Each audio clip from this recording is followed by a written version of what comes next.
Good morning. कक्षा 9 के विद्यार्थियों के लिए आज विज्ञान के अंदर है जीव की मौलिक इकाई। इससे पढ़ने से पहले ये बताने देना चाहते हैं कि आज से कक्षा 9 की ऑनलाइन क्लासेस शुरू हो रही हैं, जिसमें हमने चैप्टर लिया है जीव की मौलिक इकाई। इसके बारे में अध्ययन करता है। चैप्टर खत्म होने के बाद में आपको प्रश्न दिए जाएंगे।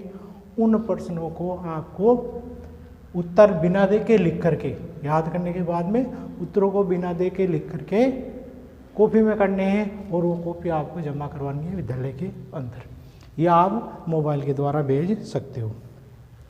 तो हमें इसमें जीव देखो, हमने कक्षा 6 में या 7 में 8 में हमने पढ़ा, छोटी क्लासों में हमने पढ़ा है कि जीव क्या है। जीवन किस में होता है? सजीवों में। सजीवों में क्या होता है? जीवन। जिसमें जीव है वो सजीव है, और जिनमें जीव नहीं है, जीव कोशिका नहीं है, वो क्या? निर्जीव। तो सजीवों के नाम हम जानते हैं कि जितने भी जंतु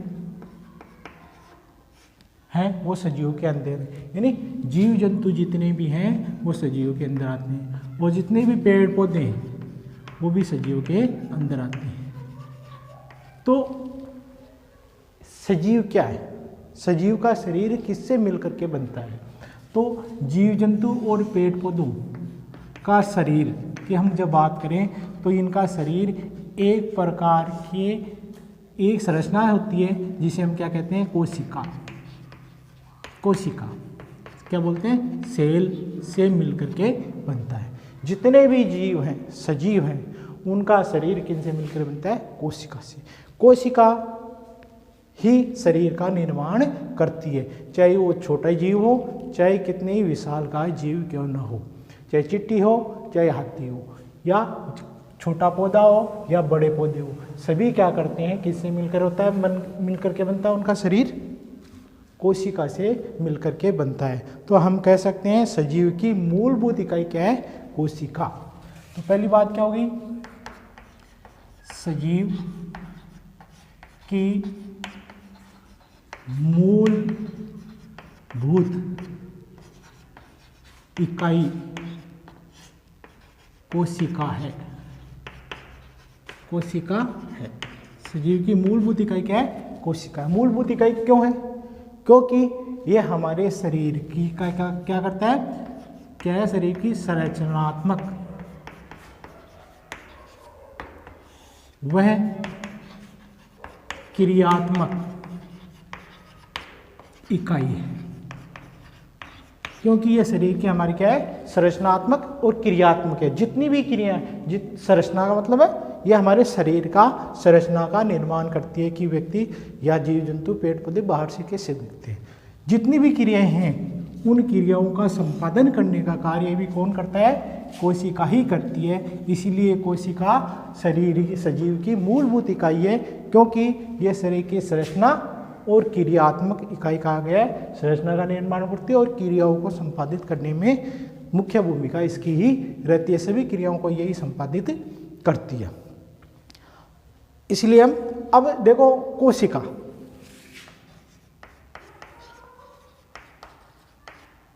यानी सेल। अब ये सेल की खोज किसने की, किसने इसको देखा, इसके बारे में बताते हैं हम कि इसकी खोज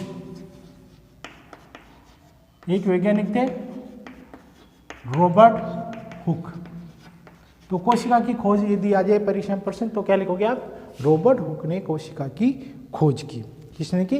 रॉबर्ट हुक ने कोशिका की खोज की, और 1665 ईस्वी में इसने कोशिका की खोज की। अब देखो कि इसने कैसे खोजा? एक छाल का टुकड़ा से बनकर होता है, कॉर्क बनता है। छाल के टुकड़े या लकड़ी के टुकड़े से कॉर्क बनता है। उस कॉर्क में उन्होंने देखा कि कुछ प्रकोष्ठ थे, इस प्रकार के प्रकोष्ठ बने हुए थे। इस प्रकार से प्रकोष्ठ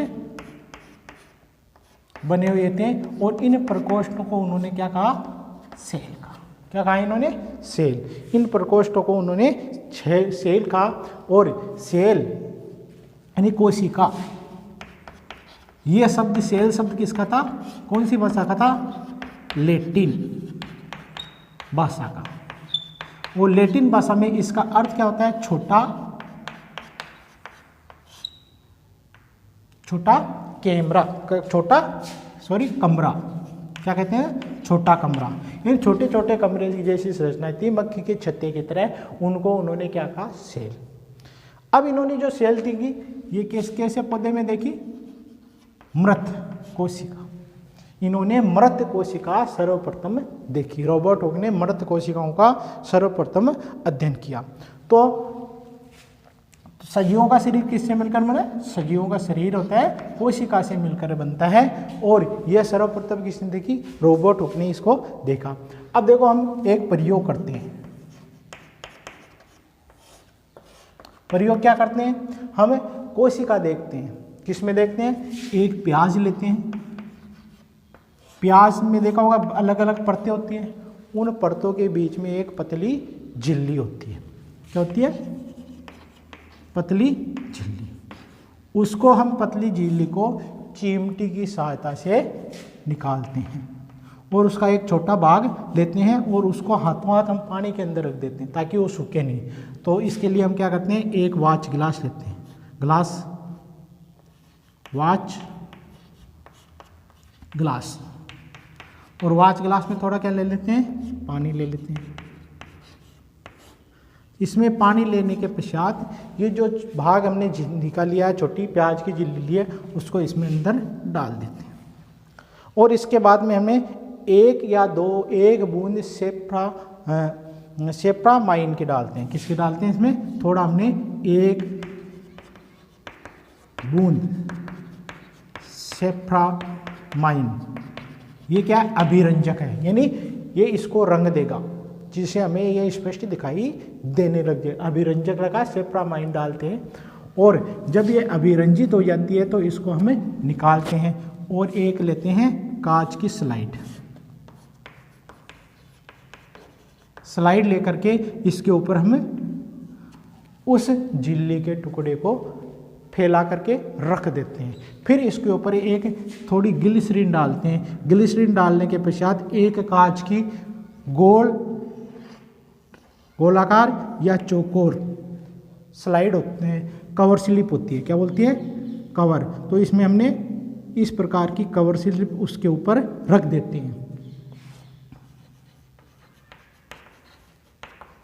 क्या रख दी, कवर स्लिप इसके ऊपर रख देते हैं। अब इस प्रकार हमारी ये स्लाइड बन गई है। इस स्लाइड को क्या करते हैं, एक सूक्ष्मदर्शी के ऊपर नीचे हम यहाँ पे रख देते हैं। इस प्रकार का सूक्ष्मदर्शी होता है,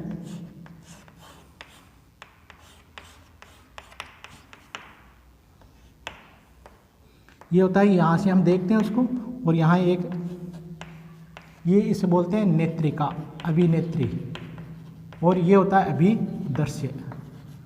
ये इस यहाँ क्या होता है, स्लाइड यहाँ रखी जाती है, यहाँ एक चित्र, यहाँ स्लाइड रखते हैं और इसको हम देखते हैं। तो हमें जो झिल्ली है, झिल्ली में हमें विशेष प्रकार की इस प्रकार की आकृति दिखाई देती है।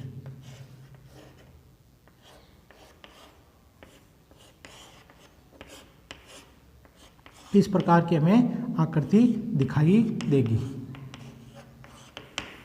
और इस प्रकार की आकृति में दिखाई देती है।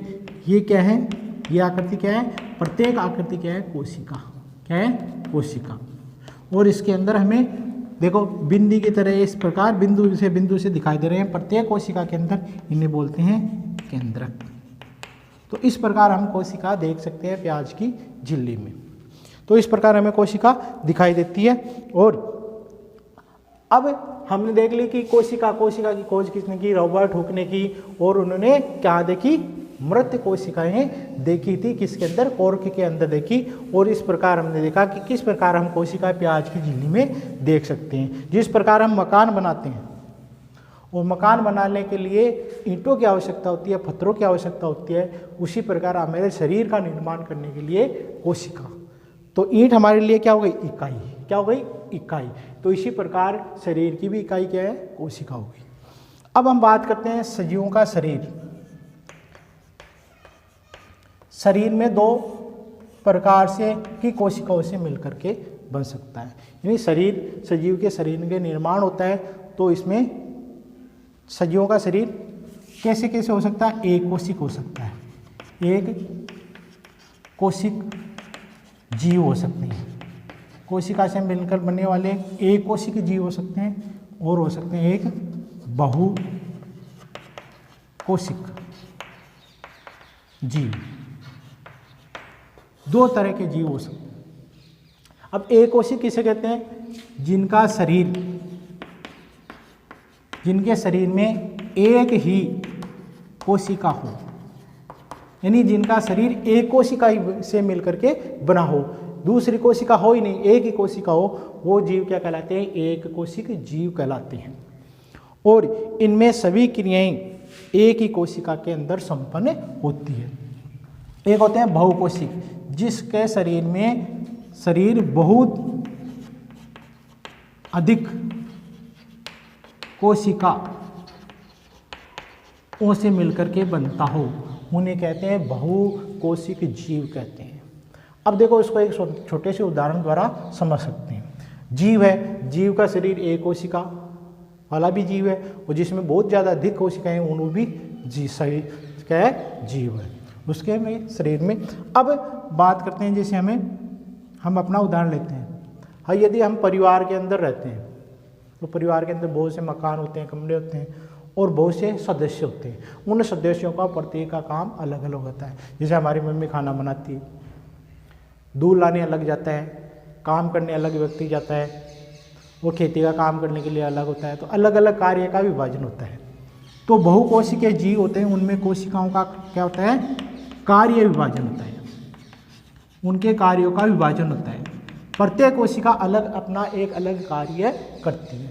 अब एक कोशिकीय जीव, जैसे आप मकान लेके रहते, कमरा लेके रहते हो पढ़ाई के लिए, तो सभी का खाना भी आपको बनाना पड़ेगा, खाना भी आपको खाते भी हो, खाना बनाते हो, खाते हो, बर्तन भी आपको मांजने, दूध भी आपको लाना पड़ता है, सफाई भी आपको करनी पड़ती है, कपड़े भी आपको धोने पड़ते हैं। तो सभी कार्य कौन कर रहा? आप ही कर रहे हो अकेले। तो इसी प्रकार यदि शरीर में एक ही कोशिका है, शरीर एक कोशिका से मिलकर के बना है, तो सभी कार्य उसी कोशिका में अंदर, एक कोशिका में सभी कार्य होते हैं। वही सभी कार्य एक कोशिका ही संपन्न करती है। जितनी भी जैविक क्रियाएं हैं इस कोशिका के द्वारा ही संपन्न होगी। इसमें विभाजित होती है, अलग अलग कोशिकाएं अलग अलग कार्य करती है, यानी इसमें श्रम विभाजन हो जाता है। अब हम यदि उदाहरण देखें एक कोशिकीय जीव, क्या उदाहरण देखें एक कोशिकीय जीव में, जैसे युगलिना,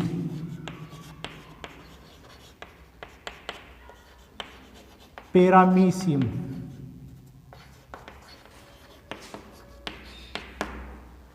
युगलिना, पैरामीशियम, क्लेमिडोमोनास,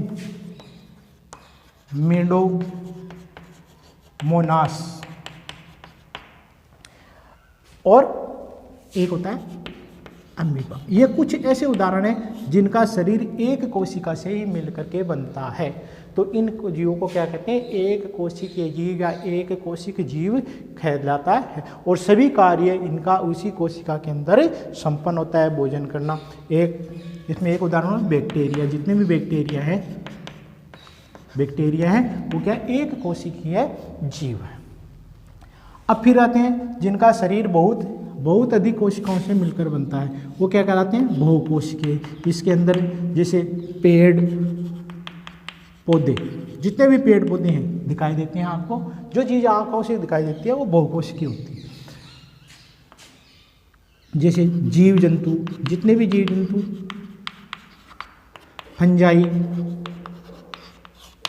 यानी कवक, ये सभी क्या हैं? बहुकोशिकीय जीव है, और सभी कार्य बहुकोशिकाओं के अंदर संपन्न होते हैं। यानी इन कोशिकाओं, इनका शरीर में कोशिकाएं कार्य विभाजित करती है, अलग अलग कोशिकाओं के समूह अलग अलग कार्य करते हैं।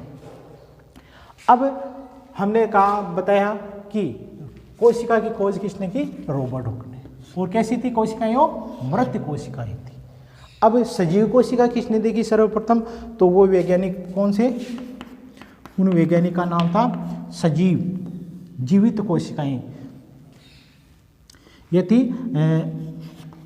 ल्यूवेनहोक नामक वैज्ञानिक थे जिन्होंने सर्वप्रथम तालाब के जल में सजीव कोशिका देखी। सजीव कोशिका देखने वाले वैज्ञानिक होते ल्यूवेनहोक ने सर्वप्रथम सजीव कोशिका देखी। ये कुछ वैज्ञानिकों के नाम जो आपको याद करने, पहला है कोशिका की खोज की रॉबर्ट हुक, दूसरा है सजीव कोशिका किसने देखी, ल्यूवेनहोक। तीसरा हम बात करते हैं कि केंद्रक, कोशिका के अंदर होता है, हमने बताया कि केंद्रक होती है, केंद्रक की संरचना पाई जाती है और उसकी खोज, केंद्रक की खोज करने वाले वैज्ञानिक थे, केंद्रक की खोज करने वाले वैज्ञानिक थे रॉबर्ट हुक ने केंद्र की खोज की थी। और जीवद्रव्य की खोज करने वाले वैज्ञानिक थे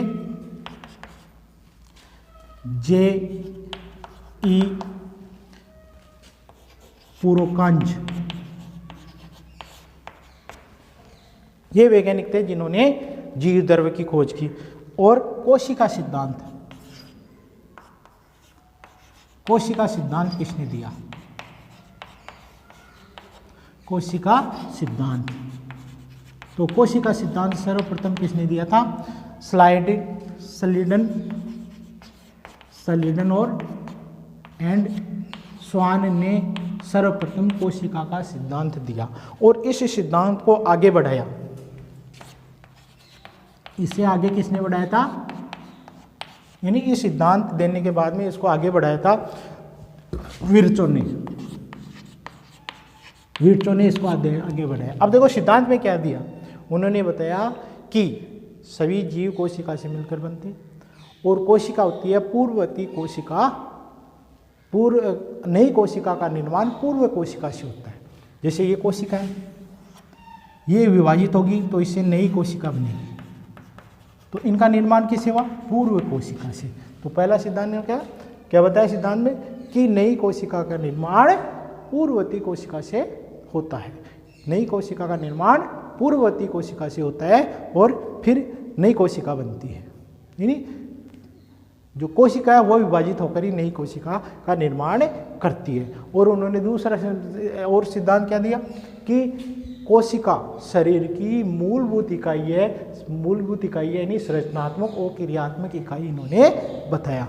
और कोशिका के अंदर आनुवंशिक पदार्थ होते हैं जो एक पीढ़ी से दूसरी पीढ़ी के अंदर जाते हैं। और इस सिद्धांत को उन्होंने आगे बढ़ाया, किसने, विर्चे ने इस सिद्धांत को आगे बढ़ाया और उन्होंने बताया कि नई कोशिका पूर्व कोशिका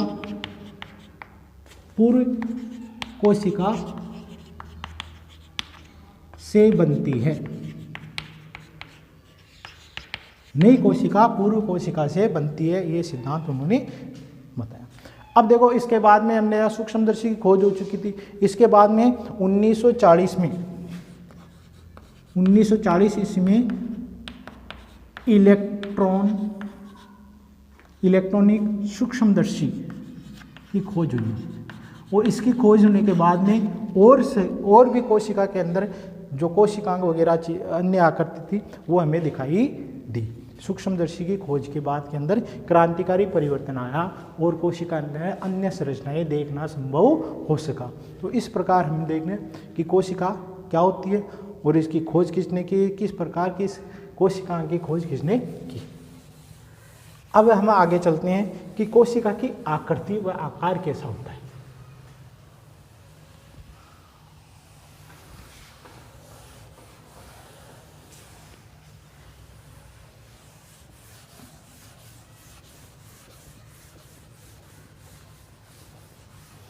अब बात करते हैं आकृति व आकार की।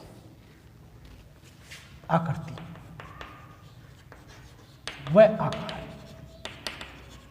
देखो प्रत्येक कोशिका की आकृति व आकार अलग अलग होता है। कोई कोशिका छोटी होती है, कोई कोशिका बड़ी होती है, कई चपटी होती है, कई गोल होती है, कई शंक्वाकार होती है। जिसे हम बात करते हैं तंत्रिका कोशिका। तंत्रिका कोशिका की इस प्रकार संरचना पाई जाती है। इस प्रकार के अंदर होता है। अरेखिक कोशिकाएं इस प्रकार की होती है, जबकि रक्त कोशिकाएं इस प्रकार चपटी होती हैं और कई इस प्रकार की होती हैं। तो आकार निश्चित होती है। कई कोशिकाएं अंडाकार होती हैं। पादप कोशिकाएं देखो तो विशेष प्रकार अलग ही आकार की इस प्रकार कोशिका बनती है। यानी प्रत्येक कोशिका का आकार क्या होता है, अलग अलग होता है और इसकी आकृति भी अलग होती है। कई छोटी होती है, कई बड़ी कोशिकाएं होती है। अब ये कोशिका देखें, तंत्रिका कोशिका कई मीटर तक लंबी हो सकती हैं। अब कुछ ऐसी कोशिकाएं हैं जिनका आकार बदलता रहता है, आकार अनिश्चित होता है।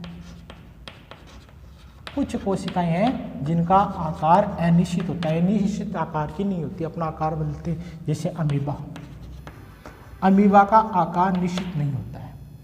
इस प्रकार अलग अलग, वो थोड़ी देर बाद में इस प्रकार आकार है, थोड़ी देर बाद में इस प्रकार का हो जाएगा, थोड़ी देर बाद में ऐसे ऐसे गोल हो जाएगा। तो उसका आकार क्या है, बदलता रहता है। किसका, अमीबा। तो अमीबा का कोई निश्चित आकार नहीं होता है, जिस प्रकार की उसको जगह मिलती है उस प्रकार आकार में वो ढल जाता है। मगर कुछ कोशिकाएं होती हैं, कुछ कोशिका होती है वो निश्चित आकार की होती है, उनका आकार बदलता नहीं है, एक बार जो आकार हो गया वही होती है। इनमें कौन सी कोशिकाएं, तंत्रिका, ये कोशिका तंत्रिका कोशिका, इनका आकार क्या होता है, निश्चित होता है, बदलता नहीं है। और जबकि अमीबा का आकार क्या, अनिश्चित होता है, बदलता रहता है। अब देखो कोशिकाएं होती हैं, उनका कार्य क्या है कोशिका का, जितनी भी क्रियाएं हैं सजीव में, जितनी भी क्रियाएं हैं, चाहे वो पाचन हो, उत्सर्जन हो, जनन हो, परिवहन हो, ये सभी कार्य उस कोशिका के अंदर संपन्न होते हैं। तो कोशिका की जितनी भी क्रियाएं होती है कोशिका के अंदर संपन्न होती है। एक कोशिका है तो वो सभी कार्य एक कोशिका करेगी। यदि बहुकोशिकीय जीव है तो अलग अलग कोशिकाएं अपना अलग अलग कार्य करेगी, उस कार्य के अंदर वो दक्ष होती है। अब हमारे शरीर का निर्माण किस प्रकार होता है, ये देखते हैं कि शरीर का निर्माण किस प्रकार होगा। हमने पढ़ा कि कोशिकाओं का समूह है, तो क्या होता है, शरीर कैसे बनता है। इससे शरीर के निर्माण के पहले हम सभी एक बात जान लें कि जितने भी जीव हैं, जीव का शरीर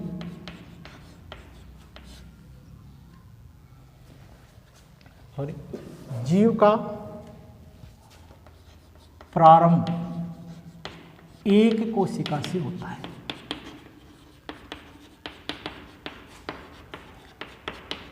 यानी जब जीव का निर्माण होता है तो उसमें एक ही कोशिका ही होती है। एक कोशिका विभाजित होकर के फिर कई कोशिकाएं बनाकर बहुकोशिकीय जीव का निर्माण होता है। तो जितने भी पृथ्वी पर जीव जंतु हैं उनका जीवन प्रारंभ कितनी कोशिका से है, एक कोशिका। चाहे हमारे देख लो, चाहे मुर्गी, चाहे बतख, चाहे हाथी, किसी या पेड़ पौधे जितने भी हैं उनका सभी का जीवन एक कोशिका से शुरू होता है और फिर बहुकोशिकीय जीव का निर्माण होता है। तो जीवन का प्रारंभ एक कोशिका, जीव का प्रारंभ एक कोशिका से होता है। अब अलग अलग कोशिकाएं विभाजित होती है और फिर शरीर का निर्माण करती है। जैसे कोशिकाएं विभाजित होकर के क्या बनाती है, एक तरह का कार्य करने वाला उत्तक टिश्यू बनाती है। कोशिकाएं, बहुत कोशिकाओं का समूह जो एक तरह से कार्य करता है वो क्या बनता है, उत्तक। उत्तक मिलकर के क्या बनाते हैं, अंग। उत्तक मिलकर के क्या बनाएंगे, कई उत्तक मिलकर के अंग बनाएंगे। जैसे पाचन तंत्र के लिए अंग है, अमाशय है, ग्रहणी है, गर्शिका है, ये सब अलग अलग हैं। तो अलग अलग कोशिका ये मिलकर उत्तक बने, उत्तकों से अंग बनता है। अंग से अंग तंत्र बनते हैं। क्या बनता है, तंत्र। और तंत्र, कई प्रकार के तंत्र मिलकर के किसका निर्माण करते हैं, शरीर का निर्माण करते हैं। तो इस प्रकार हमारे शरीर का निर्माण होता है। तंत्र ये पाचन तंत्र, श्वसन तंत्र, जनन तंत्र, परिवहन तंत्र, रक्त वो इस प्रकार के सभी तंत्र मिलकर के ये शरीर का निर्माण करते हैं। तो हमारे शरीर का निर्माण का क्रम क्या है, पहले कोशिका बनती है, कोशिका से उत्तक बनते हैं, उत्तक से अंग बनेंगे और अंग से तंत्र, और तंत्र हमारे शरीर का निर्माण करेंगे। कई प्रकार के तंत्र मिलकर के हमारे शरीर का निर्माण करते हैं। फिर एक होता है कोशिका, कोशिकांग। इसको बताने पहले एक चीज और बता दें, हमने बताया कि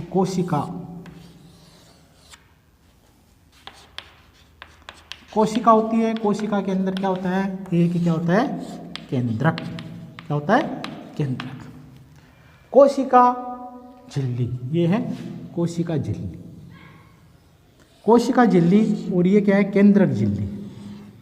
ये कोशिका सेल मेम्ब्रेन बोलते हैं, कोशिका झिल्ली।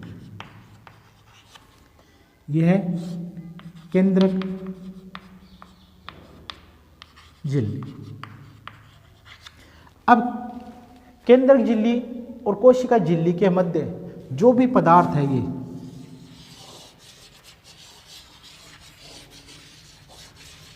ये क्या कहलाता है, जीवद्रव्य।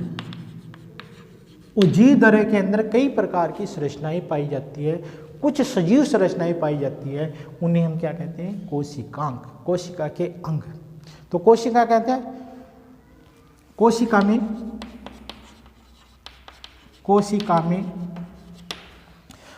में विशिष्ट घटक, विशिष्ट घटक मतलब सजीव इकाइयां पाई जाती है, सजीव इकाई, विशिष्ट घटक होते हैं, जिन्हें कोशिकांग कहते हैं। अब देखो हमारा शरीर है, हमारे शरीर में हृदय धड़कता है, श्वसन क्रिया होती है, पाचन होता है। अब एक भी तंत्र खराब हो जाए तो हमारे शरीर की मृत्यु हो जाती है। इसी प्रकार कोशिका के अंदर भी इसके ये अंग है, कोशिका के अंग, ये सजीव अंग है, और ये सजीव अंग ही क्या कोशिका का निर्माण करते हैं। और ये सजीवों से सजीव ये कोशिकांग मिलकर ही कोशिका का निर्माण करते हैं। और जब ये कोशिकांग नहीं रहेंगे तो सजीव कोशिका का अस्तित्व खत्म हो जाएगा, ये कोशिका जीवित नहीं रह पाएगी। तो इन कोशिकांगों का कार्य क्या है, इन कोशिकाओं का कार्य है कि कोशिका के नए पदार्थों का निर्माण करना। पहला कार्य क्या है, नए पदार्थों का निर्माण करना। क्या कार्य है इनका, नए पदार्थों का निर्माण करता है। और दूसरा कार्य क्या है, पदार्थ का निर्माण का, पदार्थों का फिर उपयोग होगा, उपयोग होने के बाद में अनुपयोगी पदार्थ कहलाते हैं अपशिष्ट। अपशिष्ट पदार्थों को ये क्या निकालते हैं, अपशिष्ट पदार्थों को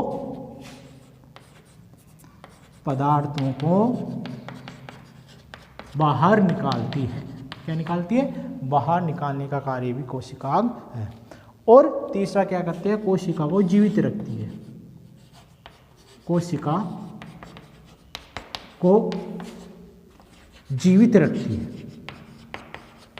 क्या करती है, कोशिका को जीवित रखती है। ये कार्य है कोशिकांग के मुख्य कार्य। आज हम ऑनलाइन क्लास के अंदर इतना ही अध्ययन करेंगे।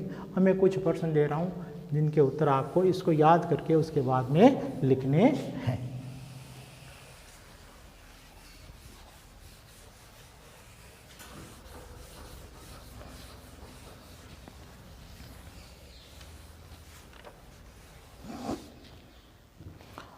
तो पहला प्रश्न क्या है, प्रश्न संख्या 1, वैज्ञानिकों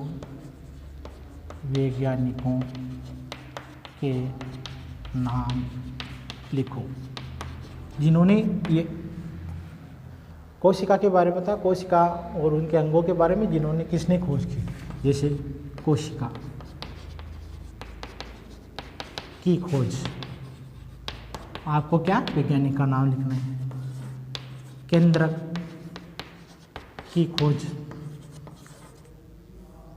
जीवद्रव्य की खोज। जीव द्वारा के बाद में आता है कोशिका सिद्धांत। कोशिका सिद्धांत किसने दिया? इन वैज्ञानिकों के आपको नाम लिखे जिन्होंने ये कार्य किए हैं।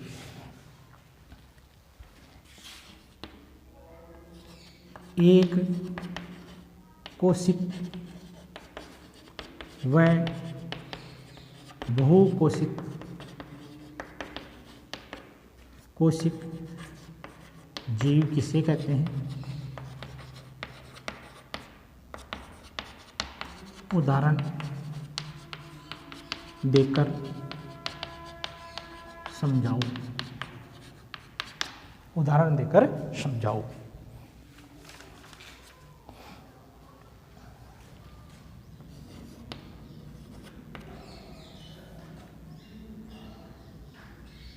ऐसी कोशिका जिसका आकार निश्चित हो,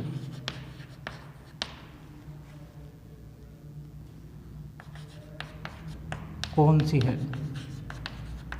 ऐसी कोशिका जिसका आकार निश्चित हो कौन सी है? कोशिकांग किसे कहते हैं?